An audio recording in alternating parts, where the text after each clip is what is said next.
Hi, this is Ashley with Brood Farm.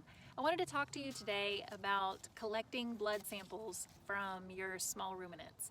So here at the farm, we collect blood samples annually in the fall to test primarily for pregnancy, but also we make sure that every goat is tested at least one time for the genetic diseases that can cause problems sometimes in Nubian breed goats. So we do that as well. So we use a lab called Livestock Diagnostics, located here in Arkansas. We've always been really happy with the work that they've done, so I highly recommend. Probably issue a disclaimer at this point. I'm not a veterinarian. I have no veterinary background whatsoever. What I do have is about 8 years experience of trying to draw blood from goats. We used to bring a vet out to the farm to do this for us, watched how she did that and learned from her. We tried using a couple different types of blood collecting needles and syringes, and they really didn't work well for us. So this is what we've landed on that works well for us, so I wanted to be able to pass this on to you.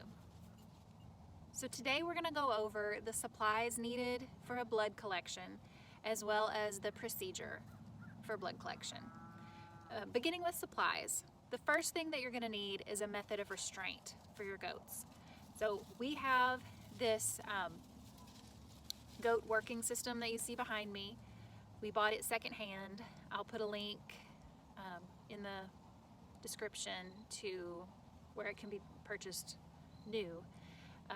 But this allows us to restrain the goats and even flip them on their sides, which is great for multiple things. We use that for hoof trimming and also for any time I need to work the goats by myself.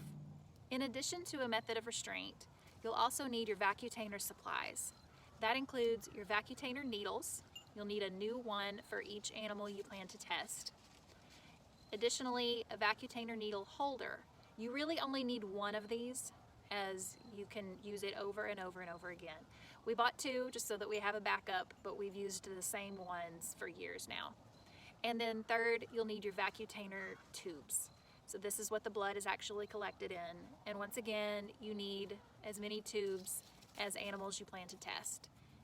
The final supply that we use is our trimmers that we use on our goats. This is optional, but recommended, especially if this is your first time to try collecting a blood sample on your goats. What we do is follow from the middle of the goat's eye down the side of the neck and just shave a patch on the side of the goat's neck. This allows you to be able to get a good look at at the anatomy there and be sure that you're hitting the right spot. I've shaved this patch on her neck. Her head is up and back, and she's got several cords, like tendons and things, running down an esophagus down here. But between that is the vein that we're looking for, the artery, and you can see it. This is Curry. She's a drama queen. That's why she's making this sound.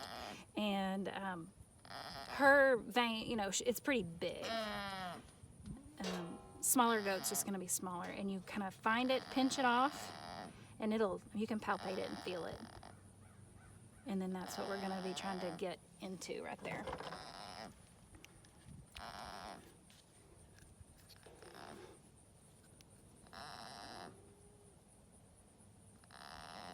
In the vein, we're keeping it pinched off. Get our Vacutainer on there. It'll immediately fill with the blood. Pop the Vacutainer off. Release your pressure. Pull your needle. Rub it. Good girl. Good job, Curry. All done, baby. All done. You did good.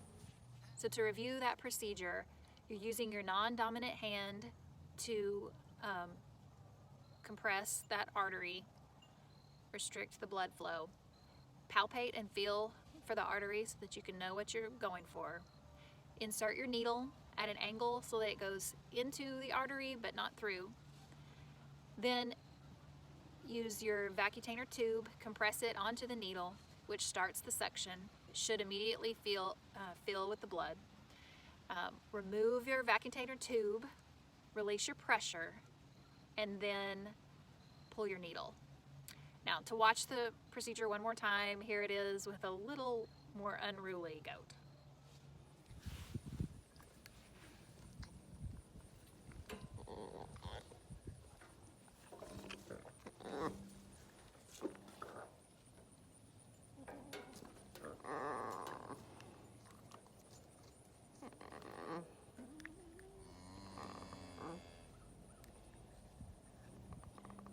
Pop the Vacutainer, release the pressure, pull the needle, rub.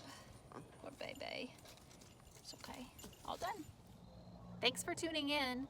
If you've got any questions about how we collect our samples or any troubleshooting type things, feel free to ask questions in the comments and I will get back to you. Thanks.